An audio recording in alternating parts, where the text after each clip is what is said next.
Europe 1 Soir Week-end. 19h, 21h, Stéphanie Demuru. Merci de nous rejoindre dans Europe 1 Soir Week-end. J'accueille mes débatteurs de la deuxième heure. Alexandre Malafaille, fondateur du think tank Sinopia. Bonsoir Alexandre. Bonsoir Stéphanie Demuru. Jean-Michel Salvatore, chroniqueur politique et communicant. Bonsoir Jean-Michel. Bonsoir Stéphanie. Alors la France attend ces jours prochains, manifestement, a promis Jean-Michel, non ça c'est vous, Jean-Noël Barrot, le retour de Boualem-Sansal qui est donc toujours à Berlin en Allemagne après avoir été gracié par Alger mercredi dernier. Dans les tout prochains jours, donc selon le chef de la diplomatie. Bonsoir Kamel Bencher. Bonsoir, merci de m'avoir reçu. Oui, vous êtes écrivain franco-algérien, ami de Boualem-Sansal, directeur de l'ouvrage Il était une fois Boualem-Sansal aux éditions Frantz Fanon, qui sort d'ailleurs le 21 novembre, dans quelques jours. Alors j'avais promis, comme on dit en radio, en teasing, que vous nous donnerez des nouvelles de Boualem-Sansal, mais en réalité non. Il y a très peu de nouvelles qui filtrent de Boualem-Sansal aujourd'hui. C'est pas très peu, il n'y a pas du tout. Pas du tout. On a contacté l'ambassadeur de France à Berlin, aucune nouvelle. On a contacté l'Élysée, on a contacté Monsieur Le Cornu, rien du tout. Sa fille était chez vous hier soir avec moi. On a dit qu'on nous mettait de côté, que c'était un boycott du comité de soutien à Boualem-Sansal. C'est un véritable blocus. Quoi qu'on fasse, on n'a aucune nouvelle.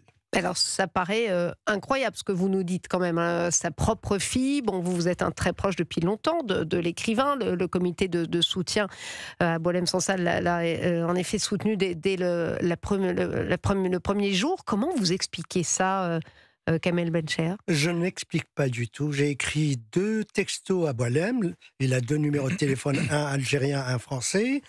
Je comprends qu'il ne puisse pas me répondre parce que je pense qu'on lui a enlevé les téléphones en Algérie. J'ai écrit un mail, il ne doit pas être connecté. J'ai appelé l'hôpital, on a appelé l'ambassade, absolument rien. Alors, bon, très bien. On a appris en effet qu'on lui avait pris son téléphone, a priori, en Algérie. Bon, il a quand même eu Kamel Daoud. Oui, mais il a eu Kamel Daoud et Noël Lenoir, la présidente du comité de soutien, mais ça, c'est par hasard. Lorsque Noël a appelé l'ambassadeur de France, il lui a dit « Vous tombez bien, je suis avec lui dans sa chambre d'hôpital ». Et c'est comme ça qu'elle a eu Boualem-Sansal. Et un écrivain allemand a passé Boualem à Kamel. D'accord. Alors ça veut dire donc en effet qu'il n'a pas son téléphone, qui a été manifestement confisqué par les autorités algériennes, mais enfin il est quand même aujourd'hui un homme libre en Allemagne, sur le sol européen. Comment se fait-il qu'il ne puisse pas être libre de ses mouvements ? Ça veut dire quoi, qu'il y aurait eu une négociation, enfin sans aller chercher il n'a pas de téléphone, complots, mais on aurait dû lui acheter un téléphone. Oui, c'est ça. On aurait dû lui donner les numéros de téléphone, parce qu'il ne doit pas avoir nos numéros, puisque tout est marqué listé sur son ancien téléphone. Mais qu'on nous permette de l'appeler. Qu'il y ait un deal entre...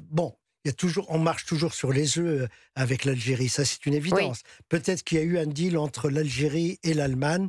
Tant qu'il est sur le sol allemand, il ne parlera pas. Mais nous sommes en Europe et la liberté d'expression, elle est sacrée. Eh oui. Ça vous inspire quoi, Jean-Michel Salvatore? Je vous vois réagir. Effectivement, c'est assez curieux quand même. Moi, j'avoue que je ne comprends pas très bien cette stratégie du silence absolu, parce que encore qu'on lui demande de ne pas parler publiquement, ça on peut le comprendre, mais qu'en fait il ne puisse pas se confier à ses filles, oui, voilà, qui ne puissent pas appeler le comité de soutien qui interpelle. Ensuite, on a dit qu'il y avait une communication avec Noël Lenoir, mais c'était totalement une communication fortuite. Mais à votre avis, comment vous pouvez analyser ça? C'est pour ménager qui, cette opération? Est-ce que c'est pour ménager les Allemands? Est-ce que c'est pour ménager les Algériens? Ou est-ce que c'est parce que Emmanuel Macron se dit « Moi, je veux essayer de récupérer un peu tout ça et je veux en tirer profit une fois qu'il sera sur le sol français ». Kamel Bencher. La dernière hypothèse est une évidence pour moi. La récupération, elle se fera malgré nous. Hein. Le principal, c'est qu'on nous associe à sa réception. Lorsqu'il atterrira, qu'on nous appelle, que l'Élysée nous appelle pour qu'on y soit. Mais de toute manière, je ne sais pas si ça se fera, puisqu'on n'a aucune nouvelle, absolument rien. En fait, votre principale hypothèse, c'est Macron. En fait, c'est parce qu'il veut... Non, on ne sait pas. On ne sait pas. On ne sait pas. Peut-être qu'il y a eu un deal entre l'Allemagne et l'Algérie. C'est ce que je disais tout à l'heure. Tant qu'il est en Allemagne, je peux comprendre qu'il ne puisse pas mettre en cause l'Algérie sur le sol allemand. Alors c'est vrai que Kamel Bencher, on rappelle quand même qu'il y a encore un prisonnier, mais bon, oui, un otage, on peut le dire, je crois, Christophe Glaise, qui est emprisonné en Algérie. C'est vrai que, comme vous dites, on marche sur des œufs, parce que lui aussi, il va falloir quand même le libérer, Christophe Glaise. C'est une chose à laquelle je pense. Je me dis, ce que fait l'Élysée, peut-être c'est par rapport à Christophe Glaise, pour ménager le pouvoir algérien, et puis on essaie à tout prix de faire sortir, ce que je comprends très bien. On se battra ensuite pour Christophe Glaise, il faut qu'il retrouve son pays et sa famille. Mais ne pas nous associer du tout, c'est quelque chose de scandaleux. Oui, j'imagine que vous vous sentez blessé, et sa fille, n'en parlons pas, parce que sa propre fille n'ait pas de nouvelles, ça paraît quand même assez incroyable. Je l'ai eu juste avant de venir chez vous, elle m'a appelé pour me dire je viens parce qu'elle était hier ici, je l'ai accompagnée à l'aéroport, elle est partie sur Prague puisqu'elle est pragoise, et elle m'a appelé tout à l'heure, elle me dit pas de nouvelles de papa, je lui dis c'est à toi de me donner des nouvelles de ton papa, c'est pas moi. Bah oui. Alexandre Malafaille. On voit que tout ça est éminemment, dramatiquement politique et politisé. Oui. C'est-à-dire que chacun veut revendiquer quelque chose. On a vu à quel point les positions des uns et des autres étaient forcément très, très, très, très éloignées. On a reproché à la France la méthode dure, mais la méthode dure a fait bouger les lignes, parce qu'à un moment donné, l'Algérie s'est dit, si ça continue comme ça va mal finir. Après, la méthode diplomatique... Ça, c'est pas l'avis de tout le monde. Hein. Ah oui, mais sauf que c'est un mélange... Je suis d'accord, mais c'est forcément un mélange de tout ça. Parce qu'il y a eu un vote à l'Assemblée nationale, parce qu'il y a eu, en effet, des positions du ministère de l'Intérieur et de Bruno Retailleau. Après, il y a une voie diplomatique, et heureusement qu'il y a une voie diplomatique et des gens qui essaient de trouver des solutions. Il y a un biais qui a été trouvé par l'Allemagne, tant mieux.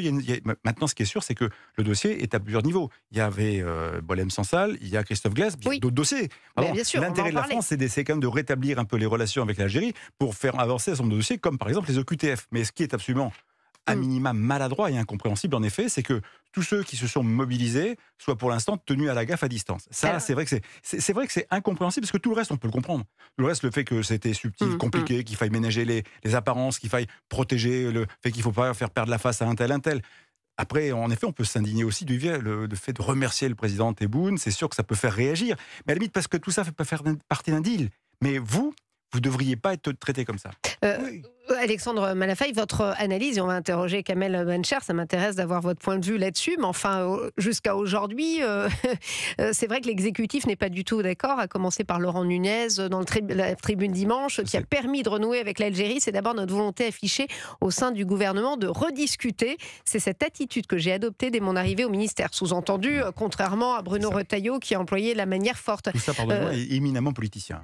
Oui, bien sûr, mais... Dramatiquement politicien. Évidemment, on a vu d'ailleurs qu'il y a eu ce bras de fer quand Macron, quand Retailleau, mais c'est vrai que vous êtes franco-algérien, donc vous connaissez mieux que nous tous dans ce studio l'Algérie. Selon vous, qu'est-ce qui a pu faire plier le président Tebboune, justement? Le président Tebboune n'a pas plié. Hein. Le fait même de dire la grâce, ça me gêne, parce que Boualem n'est coupable de rien du tout. Donc, il a été libéré parce que l'Allemagne est intervenue. Il y a d'excellentes relations entre l'Allemagne et l'Algérie sur le plan économique, sur le plan industriel, il allait se faire soigner d'ailleurs en Allemagne, monsieur Exactement, Tebboune. le président Tebboune va en Allemagne chaque année pour se faire soigner. Et le mot grâce me gêne terriblement. Boualem n'est pas un assassin, il n'est pas un violeur. C'est un écrivain. Qu'il ait dit des choses qui aient choqué le Oui, vous étiez d'ailleurs pas toujours d'accord avec lui, avec votre ami. Hein, oui. Ce qui arrive en démocratie, d'ailleurs. On peut ne pas être d'accord. On ne va pas en prison pour autant. Et d'ailleurs, je n'ai pas arrêté de lui dire d'arrêter d'y aller. C'est le président Est-ce que vous aviez peur pour lui? qui a pris la décision. Comment? C'est le président Tebboune qui a pris la décision de le gracier. Oui, tout à fait. Sur demande du président allemand. Oui, tout à fait. Qu'il soit gracié, entre guillemets, qu'importe le mot, pourvu qu'il soit en Europe et qu'il nous revienne. C'est ça le plus important. Kamel Bencher, vous avez dit quelque chose d'intéressant. Là, vous avez dit, je lui ai toujours dit de ne pas y aller en Algérie. Vous-même, je crois que vous vous sentez peut-être un petit peu en danger dans ce pays. Ça veut dire que vous pressentiez qu'il allait peut-être lui arriver quelque chose s'il allait en Algérie? Mais pas la même chose, pas ce qui lui est arrivé. Je ne pensais pas que le danger venait du pouvoir. Je pensais que le danger venait des islamistes. Voilà, comme il met en cause tout le temps les islamistes, je me suis dit, on va le poignarder dans la rue. Et ce qui m'a étonné, ça m'a toujours étonné, c'est que quand on marche à Paris, j'allais dire main dans la main, parce qu'il est tellement tactile. Tout le monde nous arrête. Mais vraiment, monsieur Sansal, comment ça va, etc. À Alger, j'ai marché avec lui à Alger, personne ne le connaît, absolument personne. Ah oui. Et donc, quand je lui disais... Pourtant, ses livres sont vendus. Oui, ils sont vendus là-bas, tout à fait. Oui, jusqu'à son arrestation, ils étaient vendus au moins. Oui. Et donc, je lui ai dit plusieurs fois, Boualem, arrête d'y aller. Et il m'a dit cette phrase, que je comprends très bien, c'est autant mon pays que le leur. Eh oui. Voilà. Eh oui. Bon. Et vous-même, vous y retournez encore? Non. Ouais. Non, surtout depuis la avez peur? création. Ah, j'ai pas peur, c'est sûr que je ne peux pas y aller. Oui, parce que vous reviendriez peut-être plus, en tout cas, Voilà, vous auriez et quelques je petits suis moins problèmes. connu que Boualem, donc... Jean-Michel Savator. Ouais, alors, sur le silence imposé à Boualem Sansal, je voudrais savoir un petit peu, vous qui le connaissez bien, comment va-t-il réagir quand il va revenir en France dans les jours qui viennent? Est-ce qu'il est homme à tenir sa langue, ou est-ce que finalement, il écrira, il racontera et il dira vraiment ce qui lui est arrivé? Boualem Sansal ne tiendra pas sa langue. C'est pour ça qu'il a été arrêté déjà. Hein. On lui a dit de modérer ses propos, mais il ne le fera pas. Donc il va dire les choses. Il a dit on va gagner, mais on va gagner quoi? Moi, ce que j'attends avec impatience, ça va vous étonner, mais son prochain livre. Et j'espère qu'il écrira sur ce qui lui est arrivé. Mais il n'a rien écrit jusqu'à présent, parce qu'il n'avait pas de papier ni de Non, crayon. il n'avait ni papier ni stylo en prison. Il l'a dit et répété, mais il ne tiendra pas sa langue. Il va dire exactement... Et bien évidemment, on va lui dire les choses. Comment ça s'est passé en son absence? On va lui dire comment on a constitué le comité de soutien, comment on nous a mis des bâtons dans les roues, comment on a été partout. Il y a des mairies qui nous ont reçus. Elles ont dévoilé le portrait de Boualem Sansal. À Paris, il y a 4 mairies seulement d'arrondissement qui l'ont fait. Oui, bien sûr.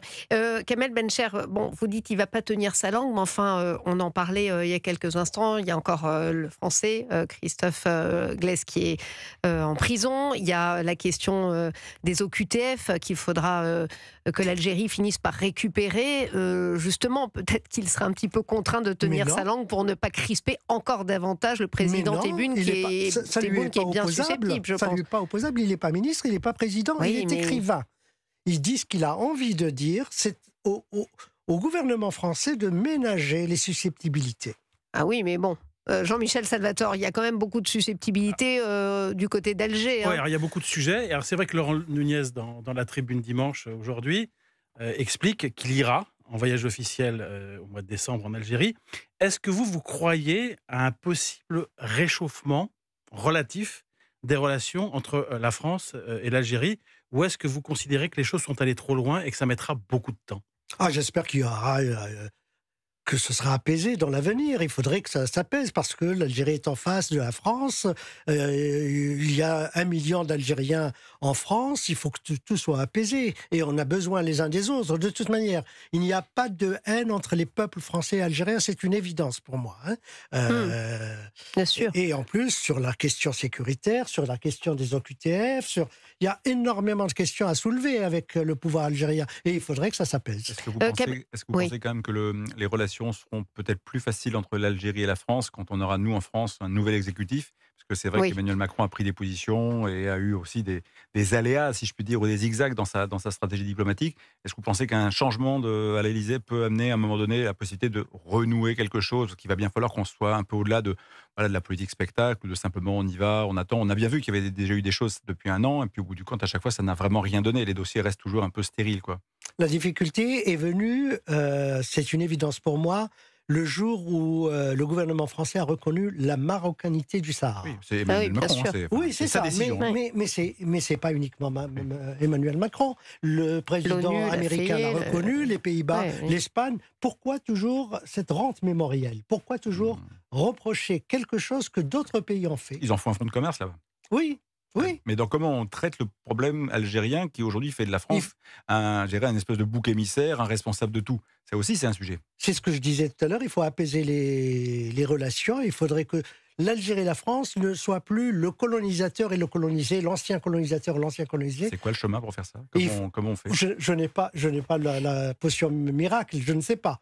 Kamel Bencher, est-ce qu'il est souhaitable, parce que c'est le débat évidemment ambiant, vous avez vu ce vote au Parlement, à l'initiative du Rassemblement national, est-ce qu'il est souhaitable que les accords de 1968 qui donnent des droits d'exception aux Algériens soient dénoncés selon vous? C'est intéressant d'avoir votre point de vue parce que vous êtes franco-algérien. Je vais vous avouer quelque chose. En tant qu'Algérien, parce que j'ai ma nationalité française depuis 30 ans peut-être, mais avant, je n'avais que la nationalité algérienne. Je n'ai jamais remarqué qu'en tant qu'Algérien, j'avais des droits supérieurs aux autres étrangers. Donc voilà. Oui. Tout à votre honneur.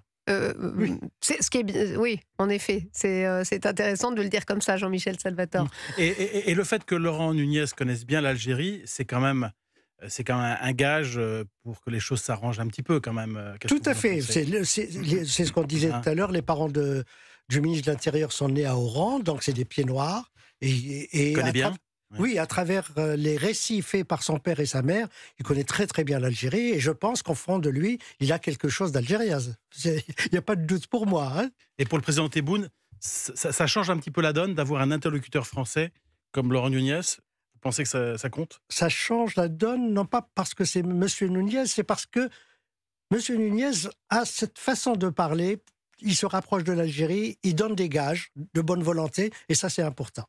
Mais alors peut-être que c'était aussi intéressant, on dit toujours la force ou la douceur, mais enfin de manier la force et la douceur justement, oui, ça le bâton et la carotte comme on dit. Oui, ça dépend des sujets à mon avis. Sur les OQTF, il faut y aller, on ne peut pas ne pas y aller.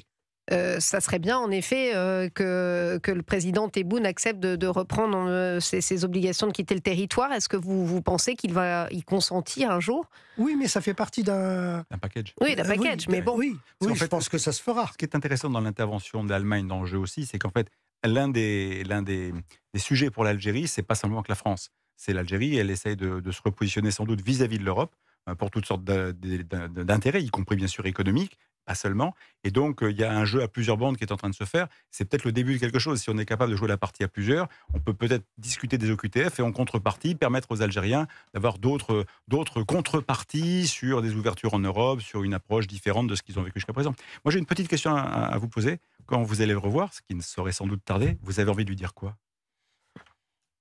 Ça va vous surprendre, mais... l'embrasser d'abord, l'engueuler ensuite. Ah oui, c'est sûr. Vous savez quoi, je le devinais. C'est le tempérament de feu méditerranéen. Voilà. C'est bien. Merci beaucoup. Merci d'avoir été avec nous, Kamel Bencher, écrivain franco-algérien. Et je rappelle votre ouvrage, Il était une fois Boualem Sansal, aux éditions Frantz Fanon. Ça sort le 21 novembre, dans quelques jours. Merci d'être passé par le studio d'Europe 1. Et avant de poursuivre nos débats avec Alexandre Malafaille et Jean-Michel Salvatore, c'est l'heure de faire le point sur l'actualité avec vous, Guillaume Larry.